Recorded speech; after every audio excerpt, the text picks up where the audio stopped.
Hello everyone, welcome to magnet brains. मैं रिया चौहान, आपकी दोस्त और होस्ट फॉर सोशल साइंस। आज आपके लिए लेकर आई हूँ क्लास 6th की ज्योग्राफी के चैप्टर नंबर 4 यानी कि मैप्स के एमसीक्यू। तो हम ये वाला जो चैप्टर है ना मैप्स वाला, इसका वन शॉट रिवीजन कर चुके हैं, है ना। ये कल आपको वीडियो मिल चुका था इसका। आज हम डिस्कस करने वाले हैं इसके एमसीक्यूज और मोस्ट इंपॉर्टेंट क्वेश्चन जो आपको अलग अलग सेपरेट वीडियोज में मिल जाएंगे, है ना।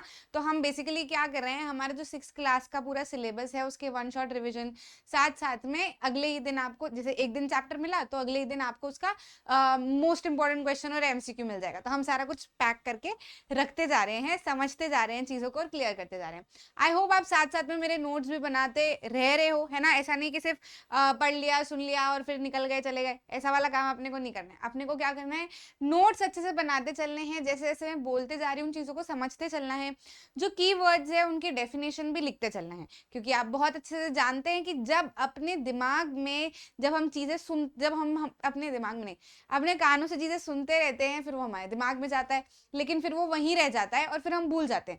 लेकिन अगर आप उसी टाइम पे लिख लोगे तो आपका चीज और पक्की हो जाएगी, क्योंकि सुनने के साथ साथ में आप हाथ से लिख भी रहे हो। जब आप हाथ से लिखोगे तो जाहिर सी बात है दिमाग के ऊपर जोर पड़ेगा कि कौन सी चीज लिखनी है, ठीक है। तो आप जहां पर डाउटफुल भी रहोगे ना, जो भी आपके डाउट्स होंगे वो उसी समय पे आ जाएंगे कि यार ये ऐसा नहीं, ऐसा क्यों, क्योंकि लिखने के लिए आपको चाहिए होता है फोकस पूरा कंप्लीट, है ना। तो इसीलिए साथ साथ में लिखोगे तो ज्यादा अच्छे से आपको चैप्टर जो है वो रिटेन आप कर पाओगे, ठीक है।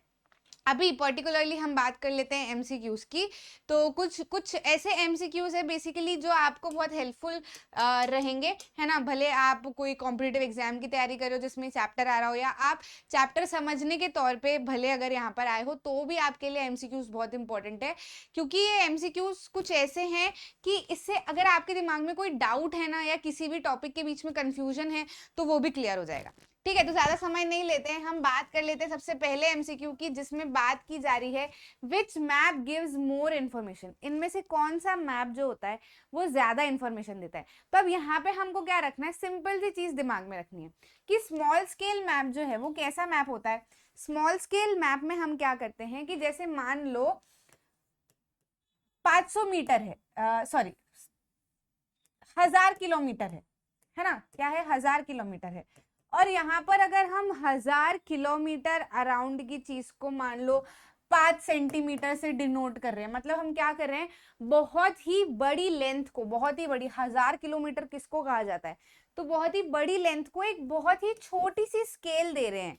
समझ में आ रहे हो कि नहीं, 1000 किलोमीटर के हिसाब से 5 सेंटीमीटर बहुत छोटा है। यानी कि ऐसे में क्या होगा कि आप कंट्रीज कॉन्टिनेंट्स वगैरह को मैप के अंदर इंक्लूड कर रहे हो, मतलब बहुत बड़ा एरिया आप छोटी सी जगह पे समझाने की कोशिश कर रहे हो। इसलिए आपको बहुत बड़ी लंबाई को छोटा सा डिस्टेंस मान के चलना पड़ रहा है, ताकि बहुत सारी इंफॉर्मेशन, मतलब या कह सकते हो आपकी बहुत सारी चीजें जो है वो आपके मैप के अंदर आ जाए। कुल मिला के ये चीज आप स्मॉल स्केल मैप में करते हो।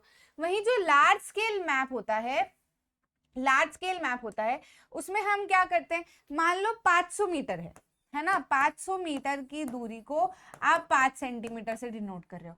मतलब आप क्या कर रहे हो कि बहुत बड़ी स्केल नहीं ले रहे है, मतलब आप क्या कर रहे हो, सॉरी बहुत छोटी स्केल नहीं ले रहे हो, आप बहुत बड़ी स्केल ले रहे हो। बड़ी स्केल कैसे ले रहे हो कि नॉर्मल डिस्टेंस को नॉर्मल स्केल के साथ में आप नाप रहे हो, मतलब बहुत ज्यादा अंतर नहीं है, है ना। इसमें तो मतलब 1000 किलोमीटर और 5 सेंटीमीटर में देखो कि कितना ज्यादा अंतर हो गया, मतलब कितनी छोटी स्केल हो गई एज कंपेयर टू 1000, ठीक है। लेकिन 500 मीटर के हिसाब से देखें तो 5 सेंटीमीटर कोई बहुत छोटी स्केल नहीं है ना, ठीक ठाक ही है, मतलब ठीक ठाक नॉर्मल बड़ी है। तो ऐसी इसको क्या कहा जाता है, हम लार्ज स्केल मैप पे यूज करते हैं। अब लार्ज स्केल मैप पे अगर आप 500 मीटर को 5 सेंटीमीटर के हिसाब से डिनोट कर रहे हो, मतलब आप 500 मीटर का एरिया ही अपने पूरे मैप पे दिखाना चाह रहे हो। मतलब आप क्या करोगे कि 500 मीटर के एरिया को अगर आप पूरे मैप के ऊपर दिखाना चाह रहे हो, मतलब बहुत छोटी जगह को आप बहुत ज्यादा एक्सप्लेन करने की कोशिश कर रहे हो कि यहाँ घर होगा, यहाँ गलियां होगी, यहाँ पे फलाना होगा, यहाँ पे फलाना होगा। समझ रहे हो कि नहीं समझ रहे हो, एकदम बारीकी से, मतलब मोर डिटेल्ड आपका जो है वो पूरा मैप रहेगा। समझ में आ रहा है कि नहीं आ रहा है। वहीं जो अपना स्मॉल स्केल मैप रहता है ना, इसमें आप बहुत सारी चीजें, मतलब बहुत बड़ी बड़ी चीजें, यानी कि कंट्रीज हो गया, कॉन्टिनेंट हो गया, इनको सबको इंक्लूड करने की कोशिश करते हो। तो ऐसे में बहुत डिटेलिंग नहीं कर पाते कि किस कंट्री के अंदर कौन सा स्टेट है, कौन से स्टेट के अंदर कौन सी है, इसको डिटेलिंग कहते हैं। तो ये आप स्मॉल स्केल मैप में नहीं कर सकते, ये आप किस में कर सकते हो, लार्ज स्केल मैप में। तो जो लार्ज स्केल मैप होता है ना, जाहिर सी बात है वो आपको क्या करता है, ज्यादा इंफॉर्मेशन निकाल के देता है। ठीक है, तो कौन सा जो है वो ज्यादा इंफॉर्मेशन निकाल के देगा, लार्ज स्केल मैप आपको ज्यादा इंफॉर्मेशन निकाल के देगा। साथ ही साथ में इसको लार्ज स्केल स्मॉल स्केल क्यों कहा जाता है ये भी हमने समझ लिया, क्योंकि इसमें यूजुअली बच्चों को डाउट होता है, उनको ऐसा लगता है कि यार क्या है exactly large small, small large, है ना। ठीक है, तो थोड़ा सा आपको विजुअलाइज इसको करके देखना पड़ेगा, है ना। तो आंसर क्या हो जाएगा, large scale map. Thick blue line is used to show, तो इसके लिए हम चले जाते हैं कहाँ पे, हमने जहाँ पर कन्वेंशन फॉर सिंबल्स पढ़े थे, है ना। तो उसमें मैंने आपको बताया था कि यार जैसे कि मैप रहता है, तो मैप क्या रहता है, एक पेज रहता है, पन्ना रहता है। ठीक है, तो अब पन्ने के ऊपर आपको किसी को इन्फॉर्मेशन देनी है, बहुत सारी इन्फॉर्मेशन देनी है, आपको बताना है कि यहाँ पे नदी है, यहाँ पेड़ है, यहाँ ग्रेव यार्ड है, यहाँ पे लोग रहते हैं, यहाँ पे पोस्ट ऑफिस है, यहाँ पे पुलिस स्टेशन है। तो अब इतनी सारी चीज़ें पूरी पूरी स्पेलिंग के साथ में अगर आप लिखते रहोगे तो पूरा मैप आपका हौच पौच नहीं लगेगा, जाहिर सी बातें लगेगा, है ना। इसलिए क्या कर लिया गया, सिंबल्स दे दिए गए हर चीज को, कि यहाँ पे छोटा सा सिंबल बना दिया तो उससे समझ आ जाएगा कि हाँ इतनी इतनी जगह पर ये चीज जो है वो है। ठीक है, अब ऐसे में ऐसा भी हो सकता है कि कोई कुछ सिंबल यूज कर रहा है, कोई कुछ सिंबल यूज कर रहा है, तो फिर कैसे समझ में आएगा, है ना। अब जैसे हिंदी है, तो हिंदी में हमको शब्द जो है वो डिफाइन करने पड़ेंगे कि इस शब्द का यही मतलब है, नहीं तो कोई और उस शब्द का कुछ और मतलब निकाल रहा है, कोई और उस शब्द का कोई और मतलब निकाल रहा है, तो भाषा समझ आएगी क्या, नहीं समझ आएगी, है ना। तो इसलिए हमने क्या कर दिया, चीजों का मतलब फिक्स कर दिया, किसका मतलब ये है, इसका मतलब ये है। Same goes for symbol, symbol में चीजों का मतलब फिक्स कर दिया, और जहां पर भी जो भी उस सिंबल को यूज करेगा उसके लिए वो मतलब वही रहेगा। ठीक है, तो ऐसा नहीं कि आप रिवर को थिक ब्लू लाइन के अलावा थिन ब्लू लाइन से आप लिख दिया और आप कह रहे हो कि ये रिवर है, तो वो माना नहीं जाएगा। समझ गए कि नहीं समझ गए, पूरे के पूरे सिंबल कन्वेंशन आपको एनसीईआरटी में दिए हुए हैं, साथ ही साथ में मैंने वन शॉट रिवीजन में भी आपको पढ़ाए हैं। ठीक है, तो वहां पे हम देखते हैं कि जो थिक ब्लू लाइन रहती है, ऐसे करके कुछ हमने बनाई थी, ड्रॉ करके मैं देख बताने की कोशिश कर सकती हूँ।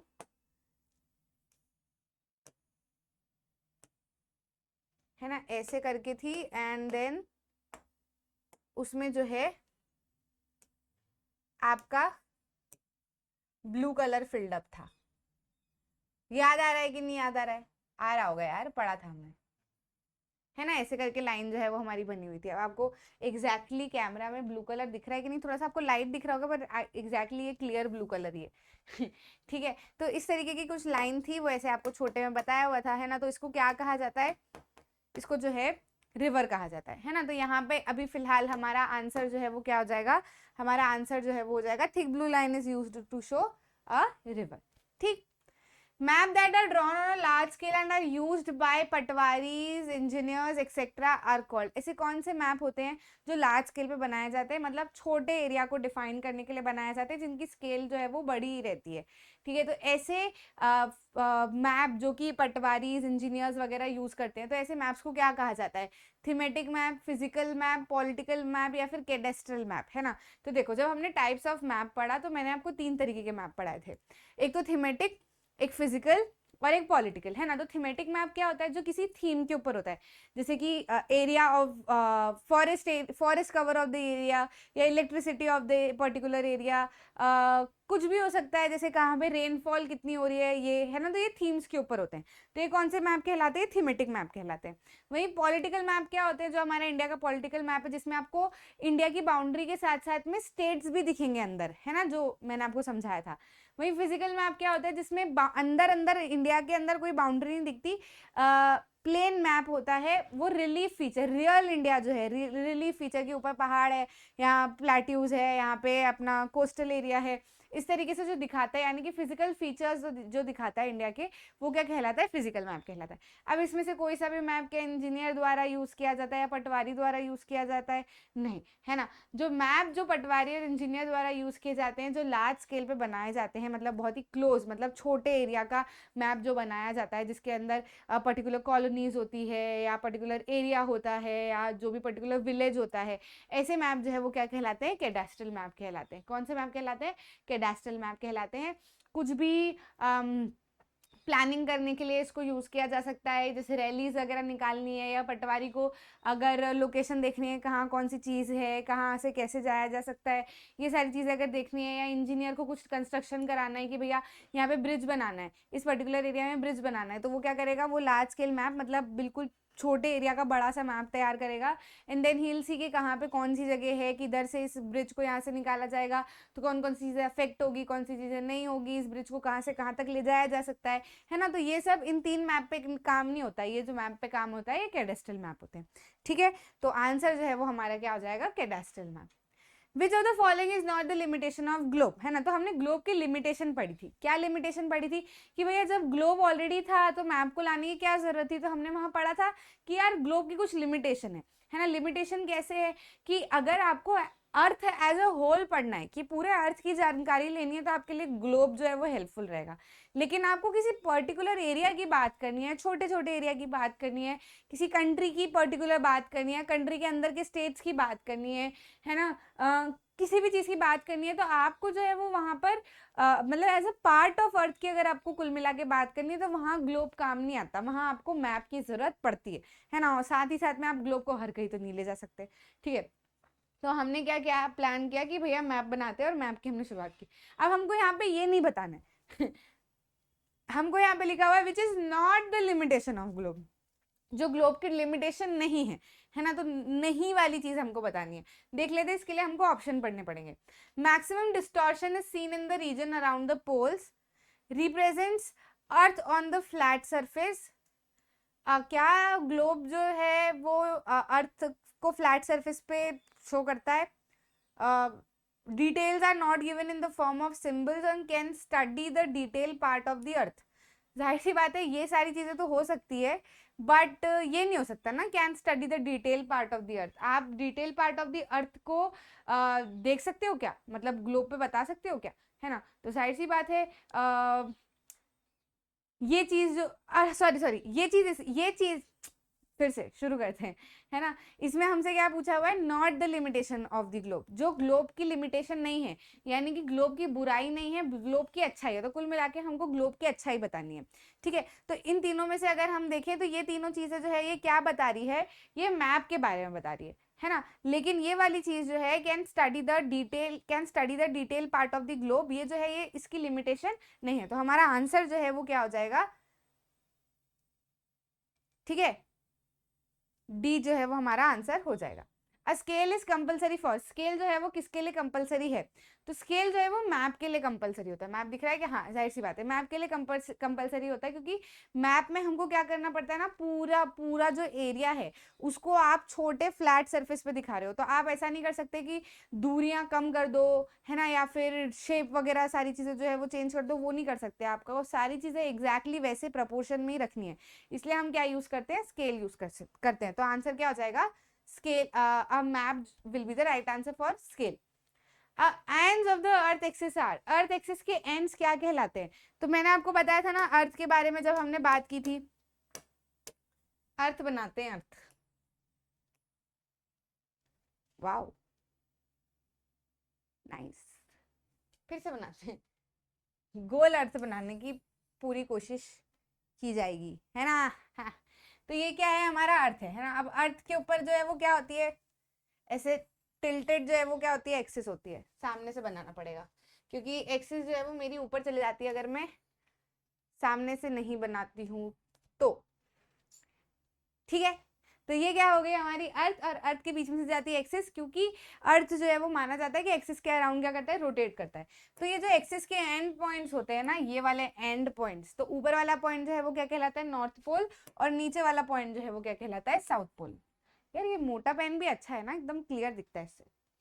कहीं पे ऐसे बड़ी सी चीज बतानी होगी तो हम इतने मोटे पेन को भी यूज कर सकते हैं, नाइस, ठीक है। तो पोल्स कहलाते हैं कुल मिला के, जो एंड्स ऑफ द एक्सिस होती है ना वो क्या कहलाती है, पोल्स कहलाती हैं। तो आंसर जो है वो हमारा क्या हो जाएगा, C will be the right answer, ठीक है, पोल्स।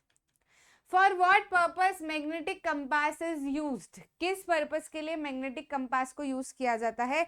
तो मैंने आपको बताया था वन शॉट रिवीजन में, जब हमने कंपास की बात की थी, तो एकदम निडल जो है वो क्या होती है, देख के थोड़ा सा इधर उधर होके फिर टिक जाती है नॉर्थ और साउथ वाली डायरेक्शन में। नॉर्थ पता चल गया तो बाकी हम डायरेक्शन तो निकाल ही पाते हैं, है ना। तो जो मैग्नेटिक नीडल या फिर मैग्नेटिक कंपास जो है वो किसके लिए यूज किया जाता है?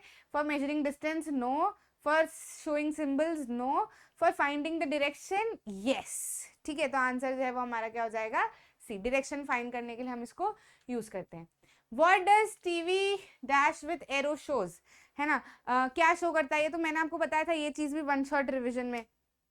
जब हम ऊपर की तरफ देख रहे होते हैं, मतलब जब हम मैप बना रहे होते हैं, तो मैप में हम क्या करते हैं, जैसे कि ये हमारा मैप है, तो हम मैप में क्या करते हैं, यहाँ पर एक एरो बना के एन लिख देते हैं। यानी कि हम क्या बताना चाह रहे हैं कि इसमें ऊपर वाली तरफ जो की जो डायरेक्शन है वो नॉर्थ है ना। तो बस नॉर्थ पता चल गया, तो नॉर्थ के जो है वो राइट साइड में क्या होगा? ईस्ट होता है, और नॉर्थ के लेफ्ट वाली साइड में वेस्ट होता है, नीचे वाली साइड में जो है वो साउथ होता है।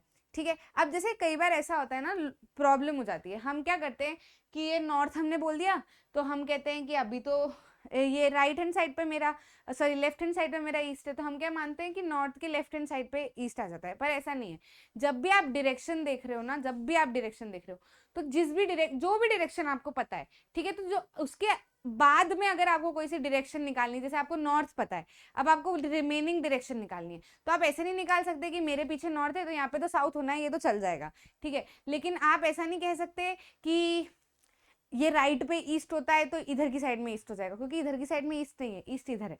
तो आपको कभी भी डायरेक्शन निकालनी है तो कैसे निकालनी है, जैसे नॉर्थ पीछे है ना, तो आप मुंह इधर मत करो, आप मुंह नॉर्थ की तरफ करो, फिर आप राइट हैंड साइड पे आप देखोगे ना, तो आपको एग्जैक्ट ईस्ट मिलेगा, और लेफ्ट हैंड साइड पे आपको एग्जैक्ट वेस्ट मिलेगा। और साउथ की तो कोई प्रॉब्लम नहीं है, क्योंकि वो डायरेक्ट अपोजिट साइड में होता है ना। तो आपको सिर्फ इतना ध्यान रखना है कि नॉर्थ के राइट हैंड साइड पे ईस्ट होता है, एनआरई ध्यान रख लो आप, ये भी आपके लिए ठीक रहेगा, है ना। राइट हैंड साइड पे जो है वो ईस्ट होता है। या फिर ये भी हम कर सकते हैं कि भैया सीधे हाथ को शुभ माना जाता है, और सीधे हाथ को शुभ माना जाता है, और सूरज जो है वो ईस्ट पे से निकलता है, तो सीधे हाथ पे ईस्ट होगा। ऐसे करें, कुछ भी आप इसको कुछ भी नाम दे सकते हो, आपको जैसा लगे वैसे आप अज्यूम कर सकते हो। बाकी इतना ध्यान रखना है कि नॉर्थ के राइट हैंड साइड पे जो है वो दो चीजें ध्यान रखिए डायरेक्शन पता करते टाइम। नॉर्थ के राइट हैंड साइड पे ईस्ट होता है, और जब भी राइट हैंड साइड भी अगर हमको निकालना है तो नॉर्थ की तरफ फेस करके राइट निकालना है। क्योंकि अगर ऐसे तो मैं कह दूं कि नॉर्थ के राइट हैंड साइड पे ईस्ट है, तो मैं कह दूं नॉर्थ इधर है, और इसके हिसाब से राइट हैंड साइड तो मेरा सॉरी राइट हैंड साइड तो मेरा ये हो गया, तो इधर ईस्ट हो गया, ऐसा नहीं है ना।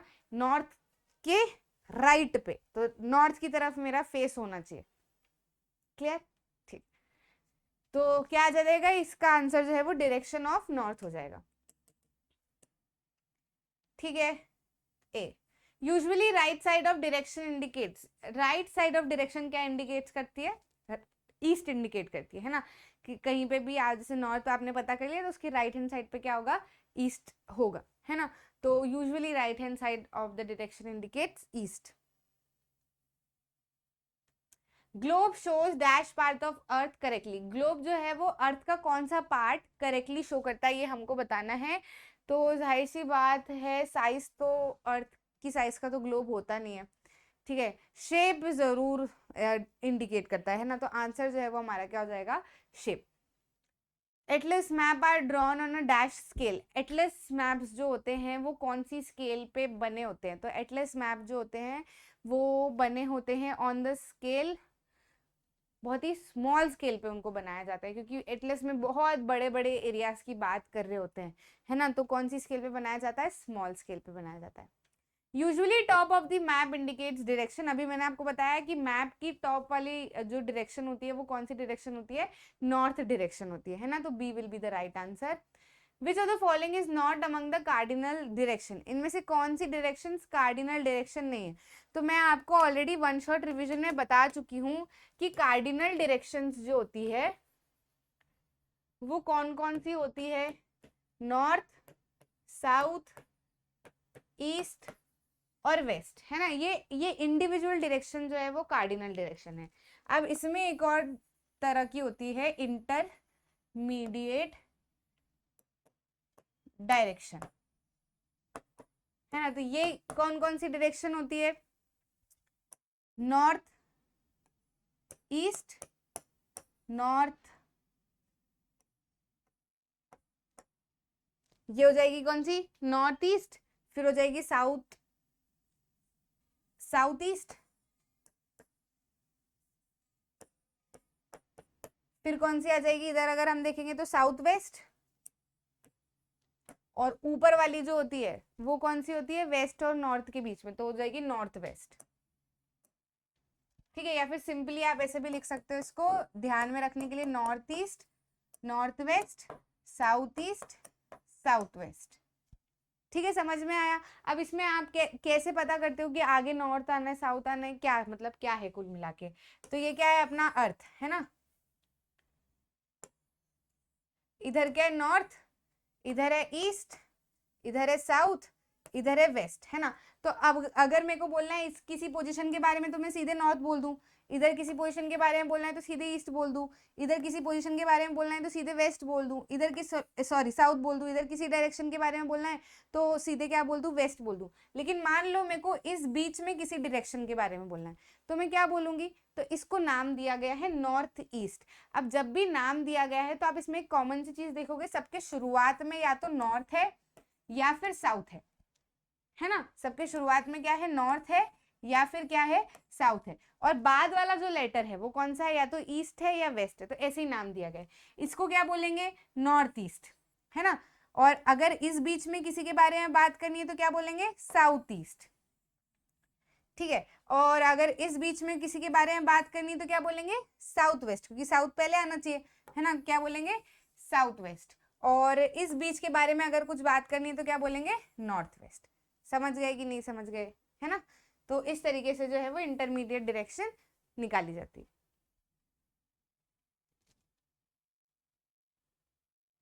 ऐसे वेस्ट नॉर्थ मत बोल देना किसी को भी, तो that will be a wrong conventional name, है ना। कन्वेंशनली ऐसे डिसाइड कर लिया गया है कि भैया शुरुआत में जो भी नाम वर्ड हो गए वो कौन सा होगा अपना, नॉर्थ या फिर साउथ, और जो सेकंड वर्ड होगा वो कौन सा होगा, ईस्ट या फिर वेस्ट, है ना। तो इनमें से कौन सी कार्डिनल डायरेक्शन नहीं है, अभी तो हमको ये बताना था। तो जो इंटरमीडिएट दिख रही है वो कार्डिनल नहीं है ना। तो कार्डिनल कौन कौन सी है, साउथ ईस्ट और वेस्ट, और ये डायरेक्शन जो है ये कौन सी है, इंटरमीडिएट। तो नॉर्थ ईस्ट जो है वो क्या हो जाएगी, कार्डिनल डायरेक्शन नहीं हो जाएगी, या फिर इंटरमीडिएट डायरेक्शन हो जाएगी।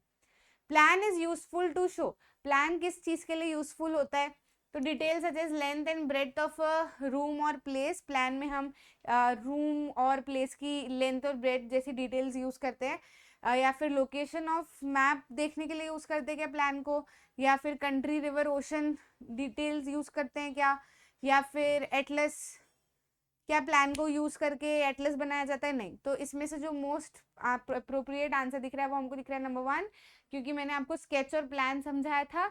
स्केच जो है वो हम मन से मेमोरी से, यार यहाँ ये वहाँ ये वहाँ ये होता है, इसे बिना स्केल के जो बनाते हैं वो स्केच होता है।